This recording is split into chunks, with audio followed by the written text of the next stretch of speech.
The Internet's Darkest Corners 3 by Nick Crowley. Make sure you subscribe.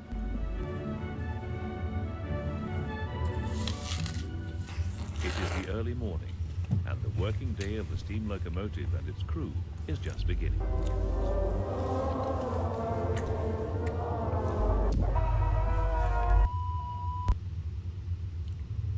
It was the 31st of August, 2023. A typical day for 34-year-old Michael Zanera, as he had yet again spent his afternoon working hard on the railway. Michael was a welder who had been putting in long hours repairing train tracks in northern Italy, a job he seemed to thoroughly enjoy, as he'd often post various images and videos onto his TikTok page, showcasing this unique work that he was doing.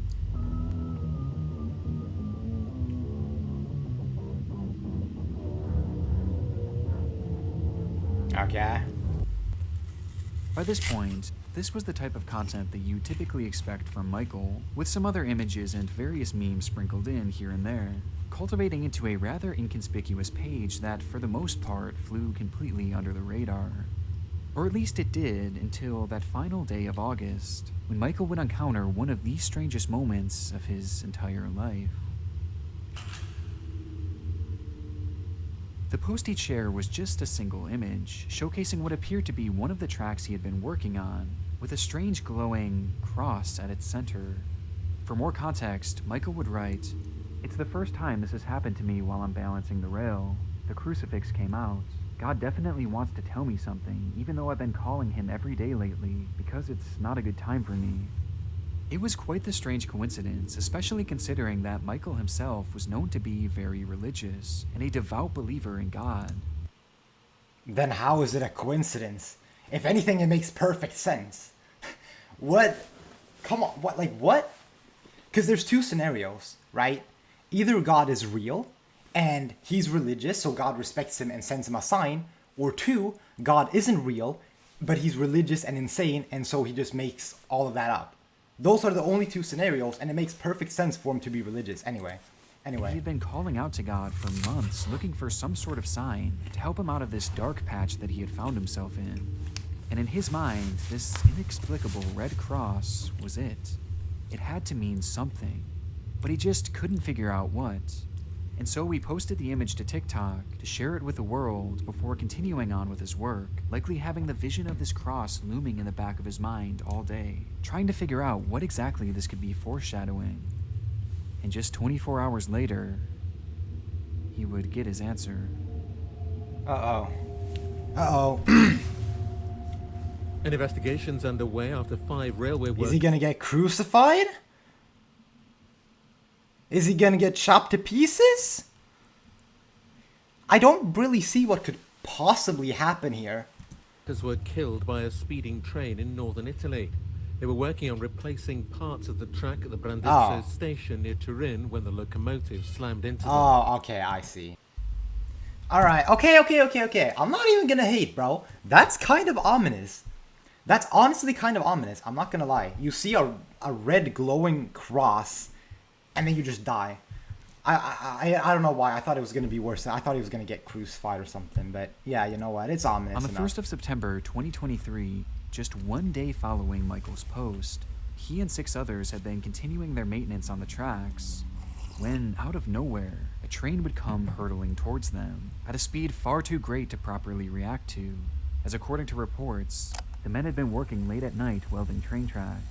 As they were busy going about their job, an oncoming train headed straight towards them at 100 miles per hour, killing most of the team of workers and throwing their bodies hundreds of meters in the air.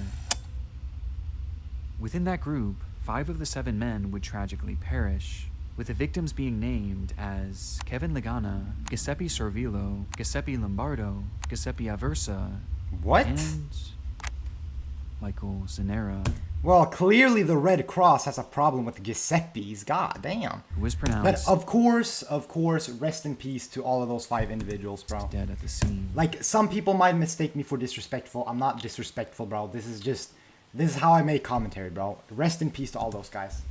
Passing away on the very tracks that just one day prior had yielded what he and many others believed to be a sign from God.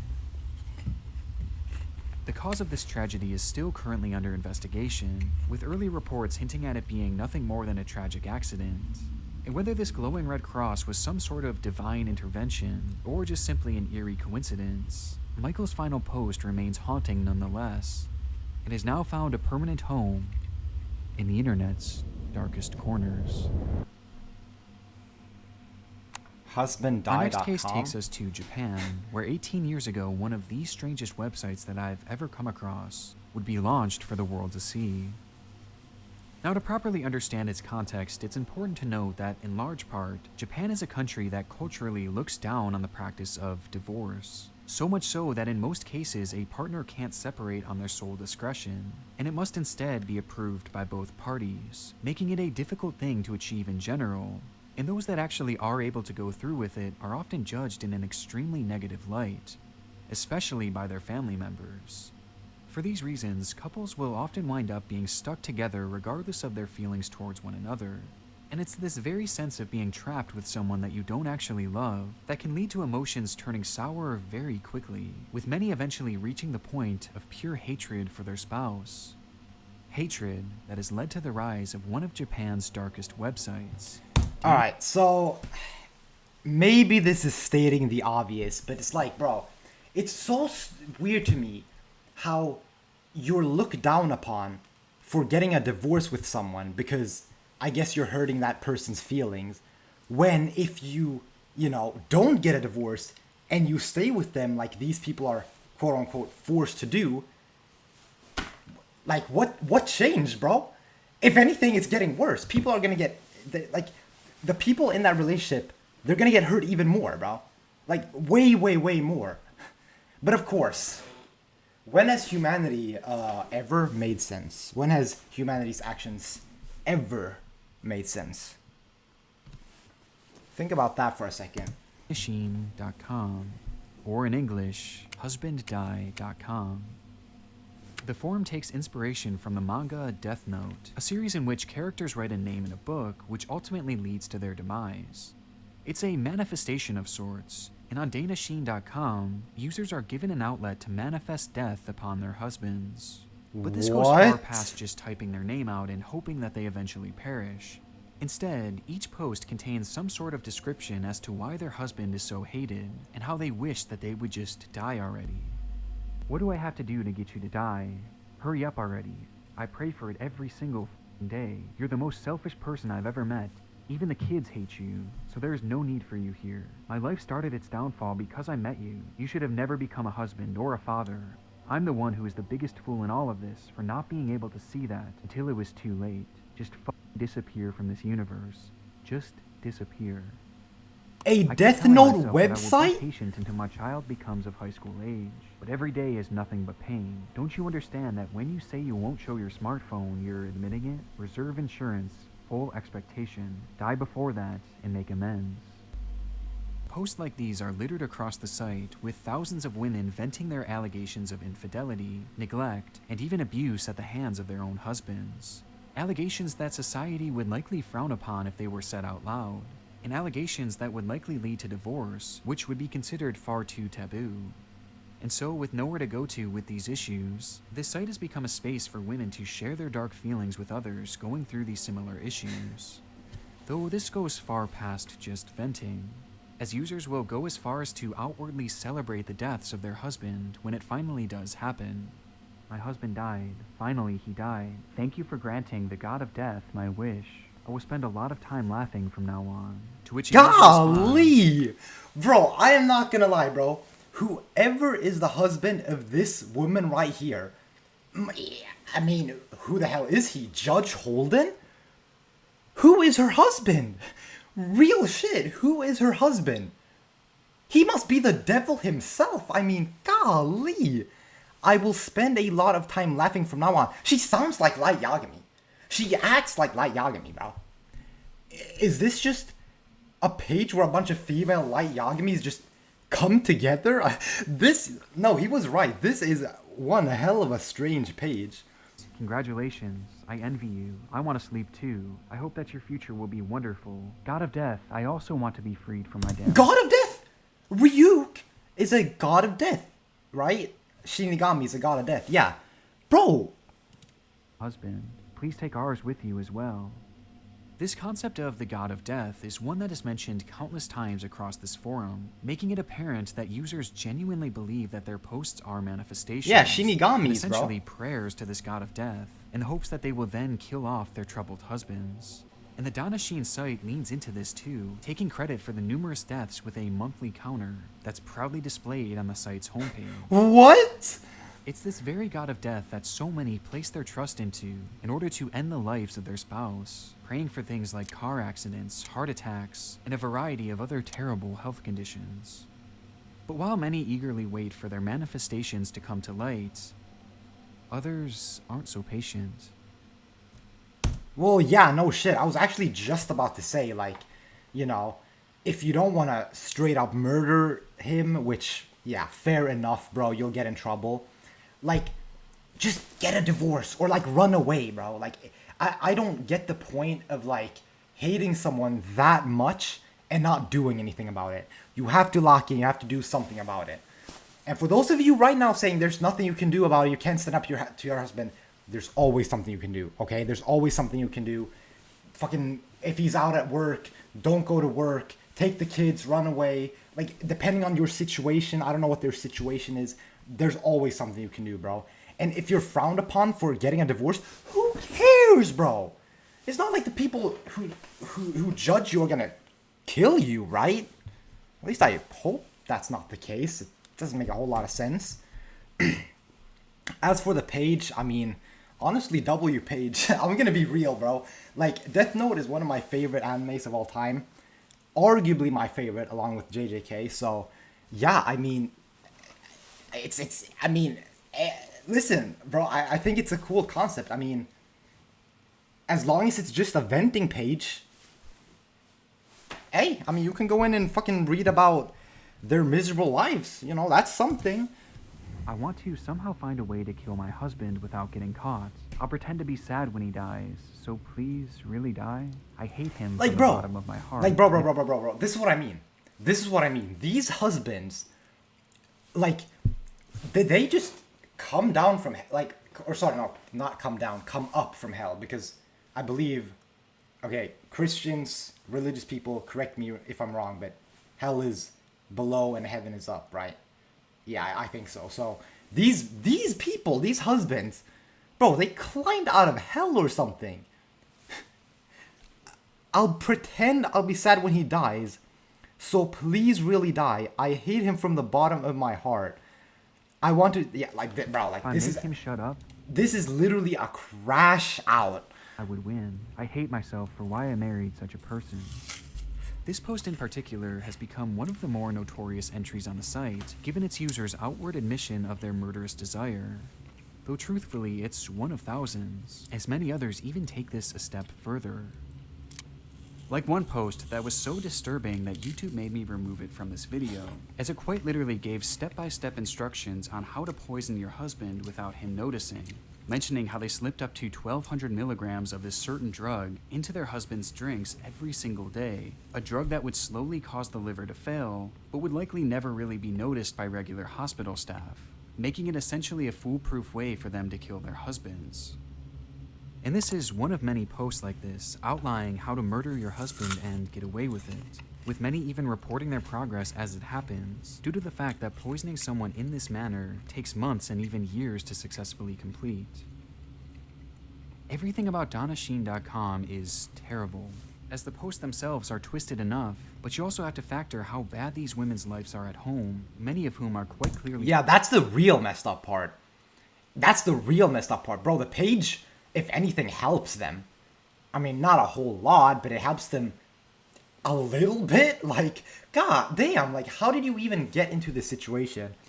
I mean, look, bro, I don't know that much about, you know, relationships and stuff, but it's just like, how can you possibly fuck up that badly? Like, I'm almost like something must have either happened to you mentally or happened to your husband mentally, because, you know, if you met him for the first time and he seemed like a great guy, you know, like, How could things go so wrong? I mean, something must have happened. That could not have been his default personality. Something must have happened, bro. Maybe he put on the fucking Patrick Bateman mask, bro. Fucking psychopath. Maybe he put on a mask, or maybe you put on a mask. Who even knows, bro? Who even knows? Let's not just act like, you know, the victims are female. I mean, they could be male too, right? Everybody remains anonymous here.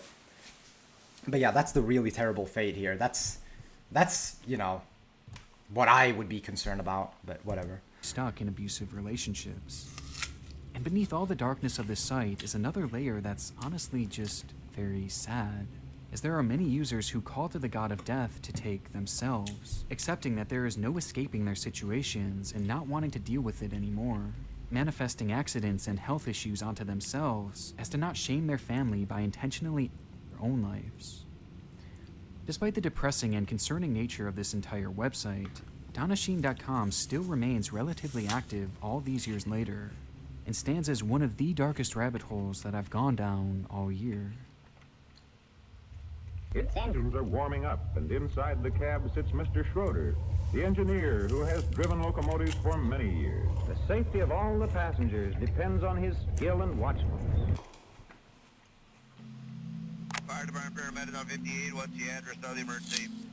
Yes, I'm on the Metrolink train. We just left Northridge. We had a collision with something. We have a whole bunch of people going out bleeding and on the floor.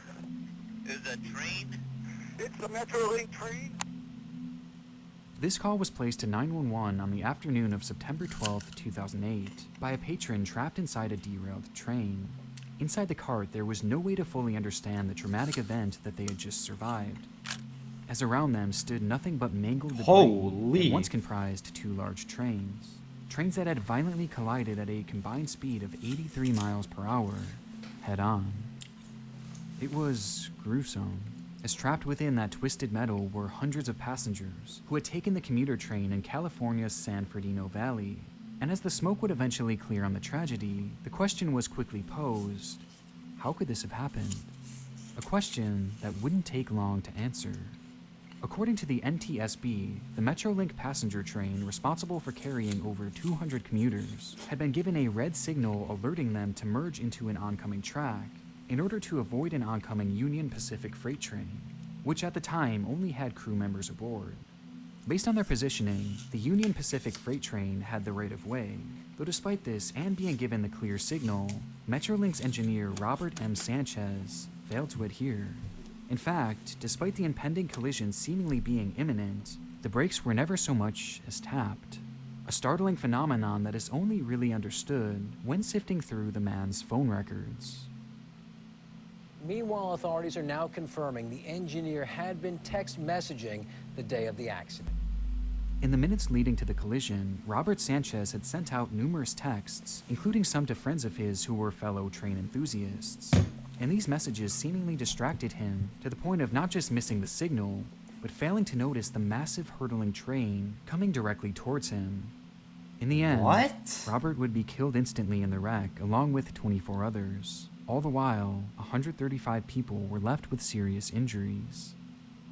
But despite how notorious this collision has since become, thanks in large part due to Robert's behavior leading to it, it has since gained additional notoriety on the internet, thanks to... Bro, I just want to say before he gets into the whole internet part, bro, I would be so pissed in heaven or in hell or... Okay, let's assume that you got a little bit of consciousness after you died and you found out why you died. I would be so pissed to find out that I died to someone distracted on his phone, bro. Like, okay, if you were, like, on the train and you pulled the... That would have been more acceptable. Pulling the wrong lever, alright? Doing something wrong on the controls. But you are on your phone, bro. You're texting, bro. Come on. Bro, I don't want to die that way. That's fucking pathetic, man. That's fucking... Yeah, like... And in all scenarios, can you imagine dying in an accident because someone else was fucking scrolling on TikTok? Like, can you imagine? Can you actually imagine dying like that? Can you actually imagine dying like that? Someone's on fucking Reels, Instagram Reels, and you die because of that. rest in peace to those, what was it, 24 people who died on that train. Fucking a humiliating way to go out. I mean, that is just, yeah, a fucking shame to say the Key least. details centered around another cell phone.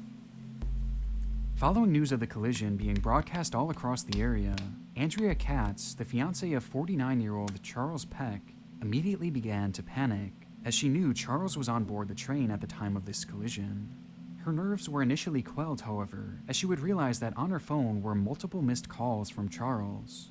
Realizing this, she quickly called him back, though there was no answer, which was made a bit more unusual as, only minutes later, Charles would call her back once more.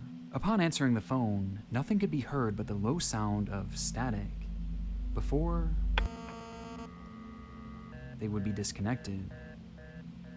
This very same thing would happen once more, and then again and again, all the while occurring at various intervals, as Charles seemed to be desperately calling, yet saying nothing.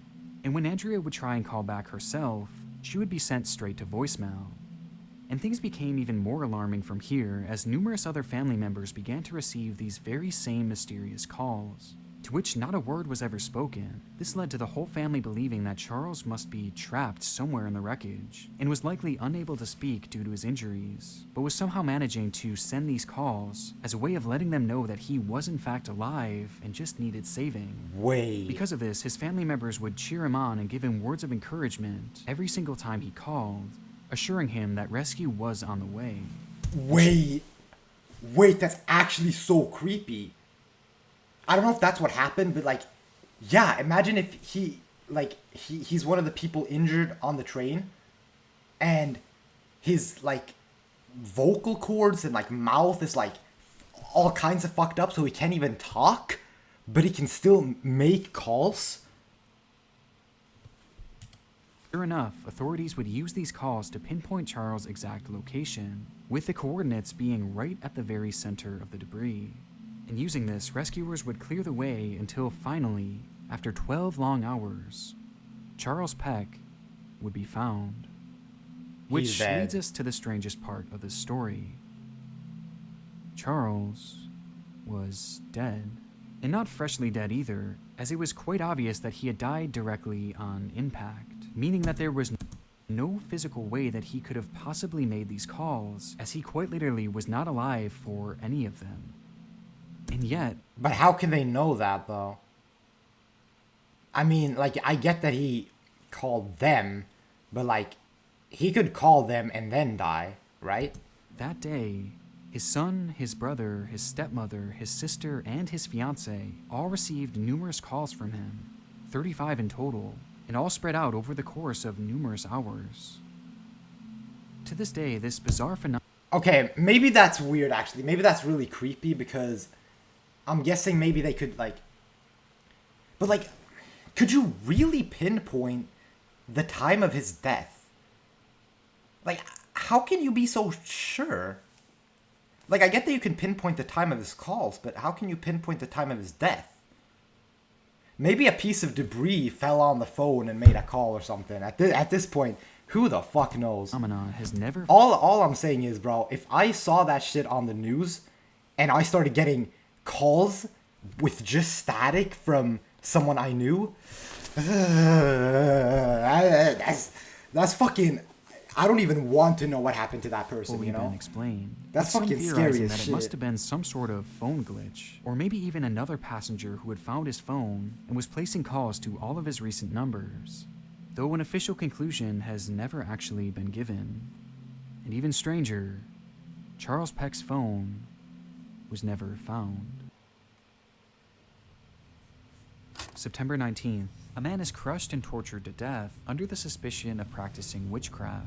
September 22nd, 8 individuals are hanged on the same charges. I'm sorry? October 17th, 4 elderly women were hanged upon the belief that they too were witches.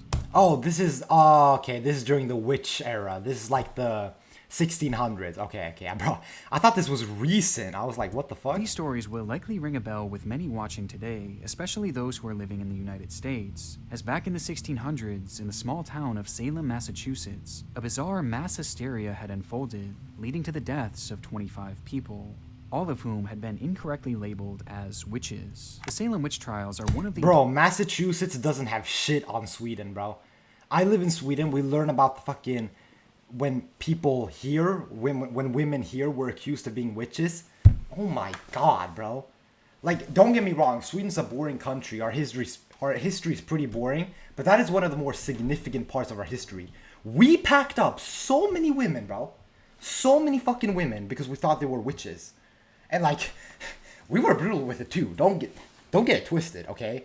We drowned them, we burned them, we chopped their heads off, and then those are the ones I'm familiar with. And obviously, you know, like, the trial is, you know, of you being accused of being a witch. So basically, it's a 50% chance of you getting free. And not only that, if a kid in the crowd said she's a witch, I think it's believed that, you know, that kid was right, and then you would be sentenced to die. So you would have to pray that, you know, the kid didn't snitch on you or something. But then I think eventually they found out that the kids were just capping, and yeah, I mean, obviously, but whatever, it's the 1600s. And then I think the witch hunts ended.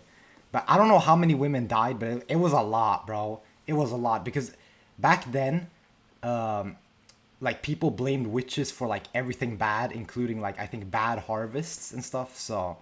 Lot of women die, bro. That's all I know. Darkest and most notorious tales ever told, given just how unusual the whole event was, as it just seems so hard to imagine a situation like this actually occurring. And most would understandably believe that something of this nature could never happen again, failing to realize that it actually already has. In fact, of the opening 3 executions, only 2 happened during the Salem witch trials, with the latter happening just 2 years ago. Oh my god. This was first reported to the Western world back in 1993, when the LA Times would feature an article titled, "Kenyan Villagers' Suspicions Fear Spark Deadly Witch Hunt." Okay, I really don't want to be that guy, but if it's Kenya... Look, bro. Oh my god. Guys, listen, bro, I'm not... All I'm gonna say is, in Africa, crazy shit goes down, okay? That's all I'm saying, okay? Like, I thought this was maybe, like, the United States or Europe or something, and I'm not that guy. Trust me, I'm not that guy. But, like, bro, in Africa, you got, like, millions of kids dying to malaria. You have Ebola, you have kidnappings, you have wars. And, like, that's not, like, I'm not saying that, you know, I'm not saying, like, that they're, bro, just forget about it, bro. Just, you get what I'm trying to say here. Evil lurks beneath the tranquil facade of 2 Highland districts, where vigilantes have burned to death 44 men and women accused of practicing harmful witchcraft. The article goes on to explain how, since the previous summer, 44 men and women accused of practicing witchcraft had been burned to death in Kissy, as well as other nearby towns, a number that's nearly double the entirety. Like, I feel like I don't know, but, like, I feel like, for me, it makes sense that, like, you know, countries that are sort of underdeveloped have these kinds of practices. Isn't that the whole point? Like, if this was to happen in the United States, for example, you know, the United States doesn't have those practices or doesn't accept those practices. So when it happens, that's when it's like, oh, you know, you're committing a crime. But here it's like, you know, like, who knows, bro? Maybe this village, maybe that's fucking normal. Bro, like, right? I mean, maybe the government, like, made it illegal, but, like, you have these tribes living everywhere, and, like, they're gonna do whatever the fuck they want. The Salem witch trials.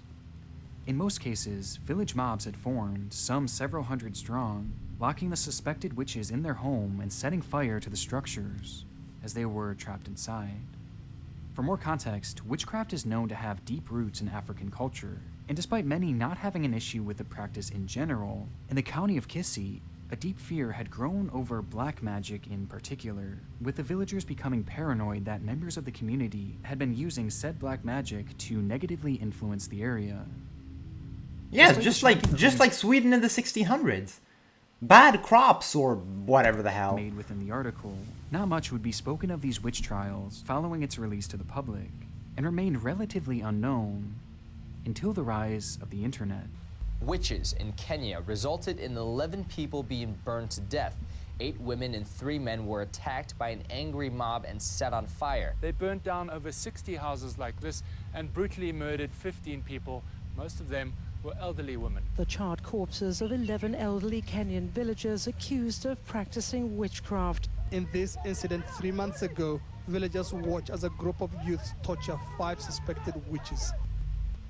Nowadays, incidents from the Kisii area involving witches being killed are heavily documented by villagers with cell phones, capturing images and videos of beatings, public shamings, and eventually the killings of these alleged witches, providing some of the most chilling imagery I've ever seen on the internet, and exposing the true horrors of this practice all across the world.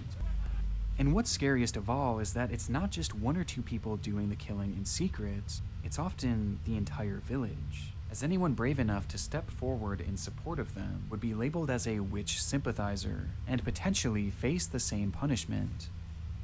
And what makes this all even more disturbing is that in the vast majority of examples, the accused witches that are being tortured, set on fire, and beaten are usually elderly, and are far too frail to do anything but accept their fate. Which brings us to the biggest question in all of this: why?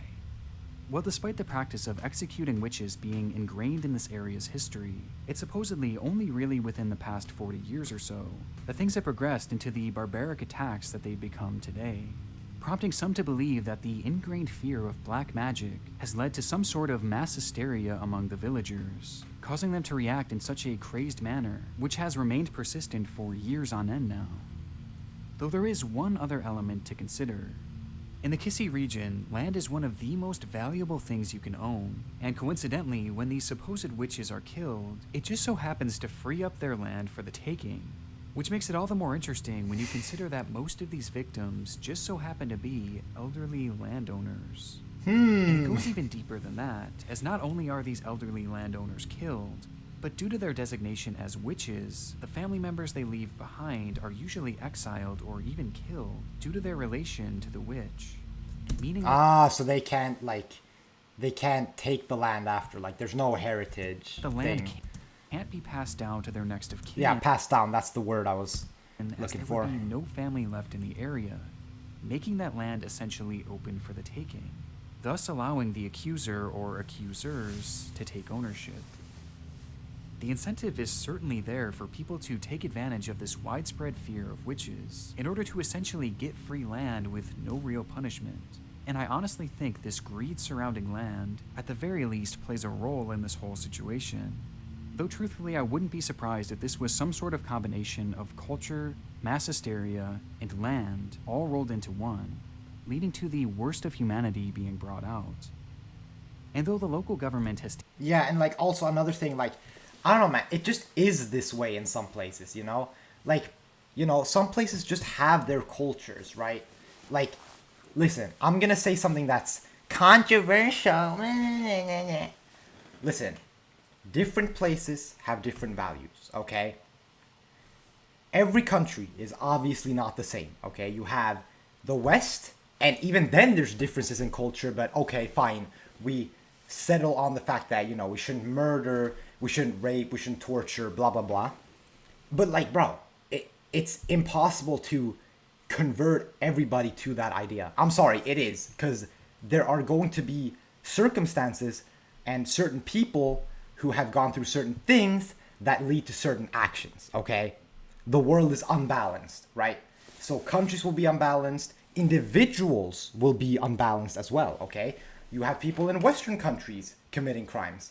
And I'm not talking about people who, you know, come in. I'm talking about, like, actual citizens, you know?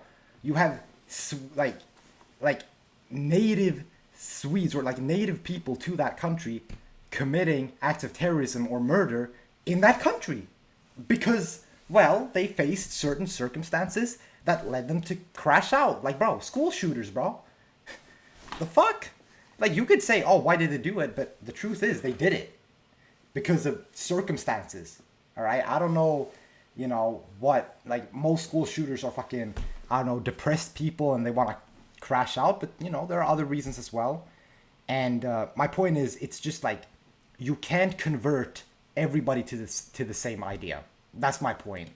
Taking steps to now, with that said, of course, I will also say that that, you know, them doing this as a strategy to grab land, that is 100% believable. But, you know, like you said, it's probably just a part of it. And this violence, these three factors may prove too much to ever see the practice fully end. And as long as it's happening, the internet will be there to capture it all.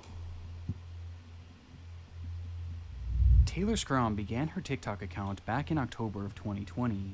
Being just 20 at the time, Taylor had fallen in love with all things motorcycles, dedicating her life and the entirety of her TikTok page to this hobby of hers. We all know where this is ending, bro. I literally watched a compilation on my channel one time about insanely horrific motorcycle deaths, alright? I'm talking fucking falling off your motorcycle and getting a sign just pushed right through your skull. Like, we all know where this is going. I'm sorry. Through the I'm sorry, but we all Taylor know. would post various memes and inspirational videos to her page, helping her amass a decent following along the way. Wait, hold on, let me read. Meme. If this is the last thing you ever read from me, I want you to know that I love you. I have always loved you since the moment I... Okay, I don't know if she's talking to the audience or someone else. And inspirational... Actually, she's probably talking to this guy. Yo, bro. Nah, you're not slick, bro. We see you filming. Although, maybe that's the point. I don't know. Maybe he wants to be seen. Videos to her page, helping her amass a decent following along the way. With fellow... When you're riding friends make fun of you for TikTok. Riders appreciating the more niche aspects of her content and her attempts to break the stigma. You sure you can handle a 1000cc? You're a girl. Surrounding I don't know what that female is. Motorcyclists. Though not all of her postings were without controversy.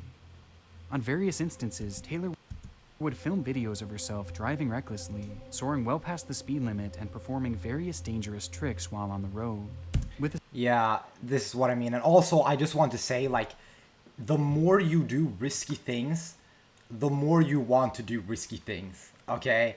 Like, say you rob a store, alright? The first time you rob a store, it's fucking scary, you've never done it before, and you think that you are 100% gonna get caught.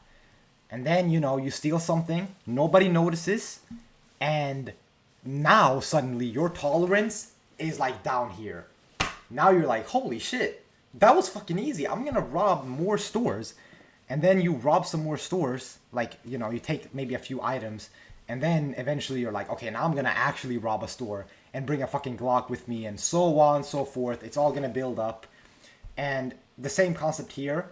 It starts with reckless driving. You survive, nothing happens, so now you're gonna do tricks on it, okay?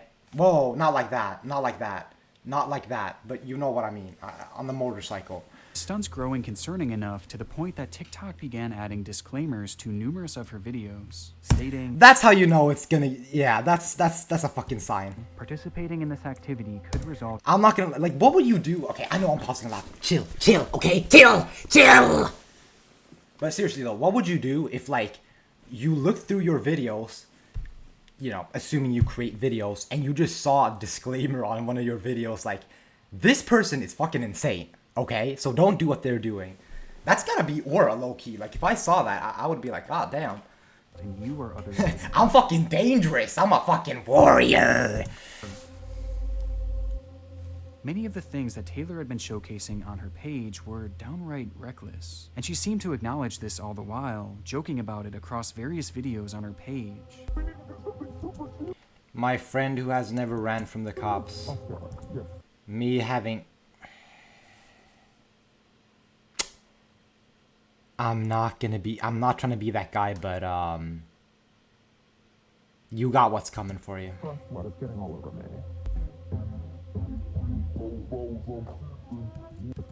Videos on Okay, Adam, skip over that part. Her page. My friend who never... Oh, I'm not reading that again. Me having too much experience. I think it said something about friends running away from the cops. Ride safe, please. Me as soon as I leave. Yeah, well, yeah. Like I said, this is... Okay, I don't even want to look at that shit. But it's the only thing... I don't know, bro. It's the fucking TikTok content, bro. Maybe I shouldn't be surprised. Leading some to believe that Taylor had a death wish, or she seemingly just couldn't believe that a rider of her caliber could ever get into an accident, hinting at this on numerous occasions and showing no signs of changing her behavior. You should wear gear. The road rash isn't pretty. Yeah, I don't even... God damn, bro. I don't understand this lingo, bro. I'm sorry, bro. I don't ride motorcycles, bro. I don't know this lingo. And she continued the fuck is a road rash? Fucking gravel on the ground? So or on the road? Like, what? Up until the 23rd of May, when her most notorious video yet would be released.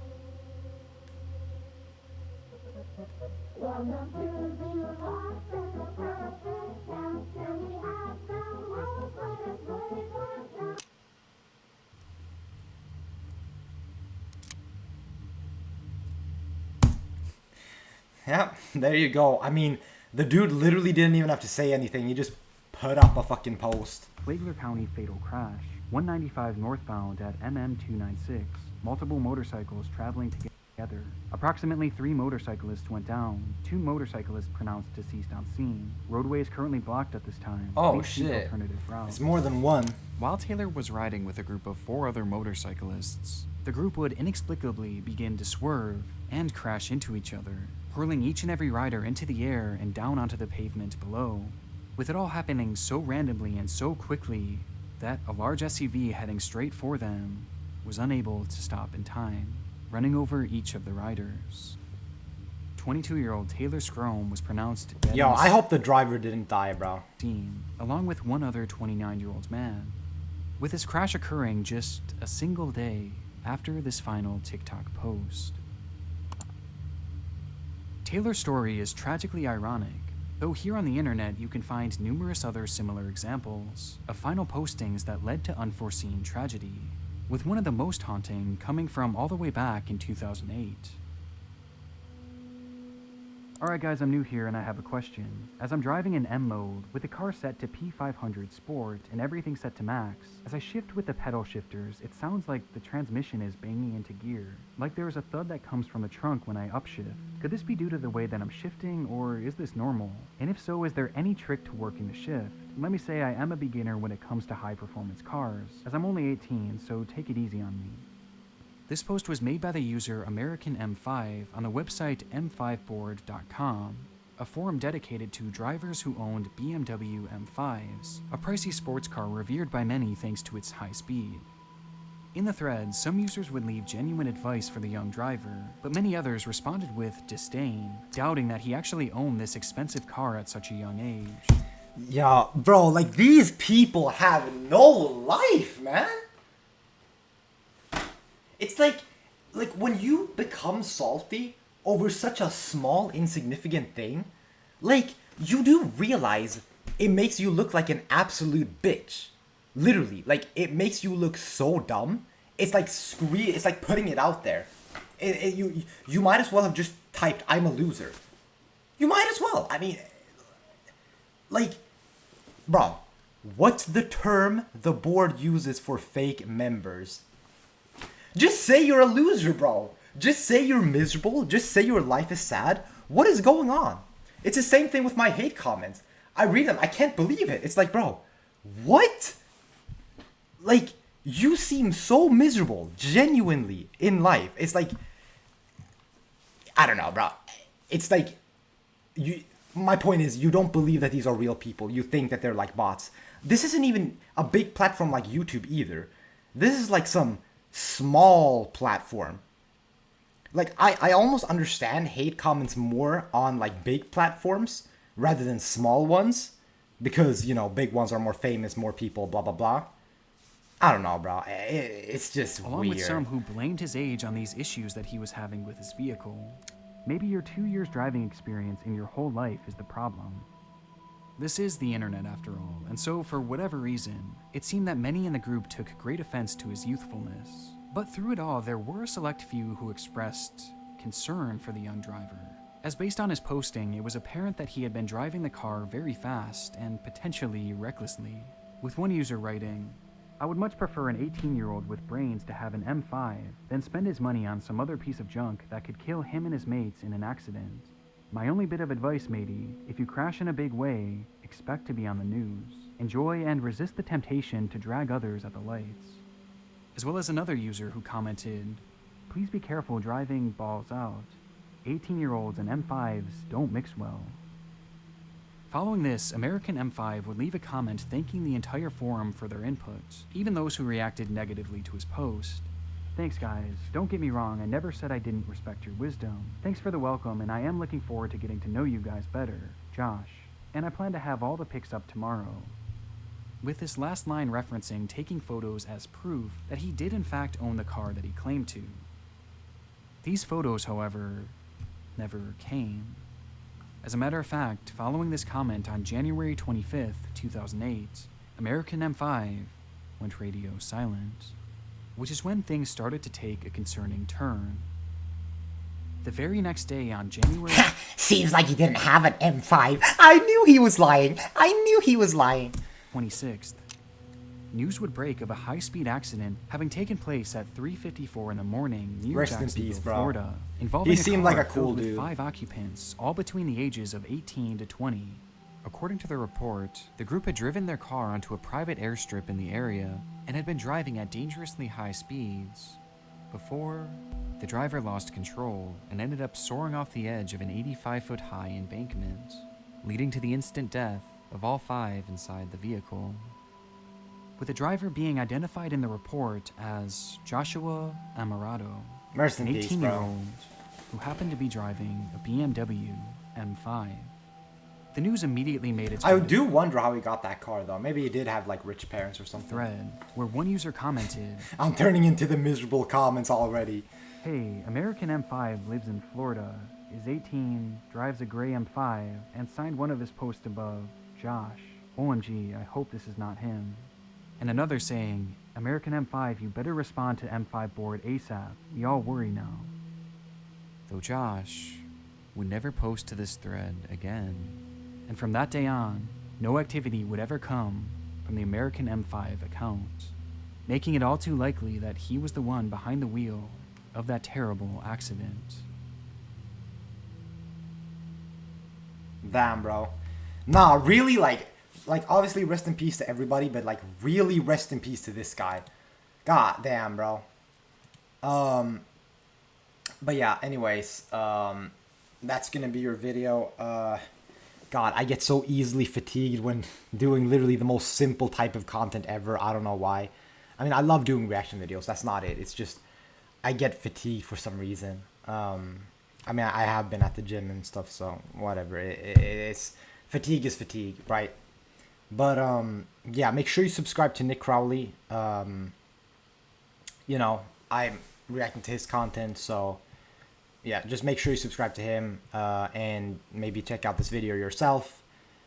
And yeah, I mean, that's your video. I will see you guys in the next one. Peace.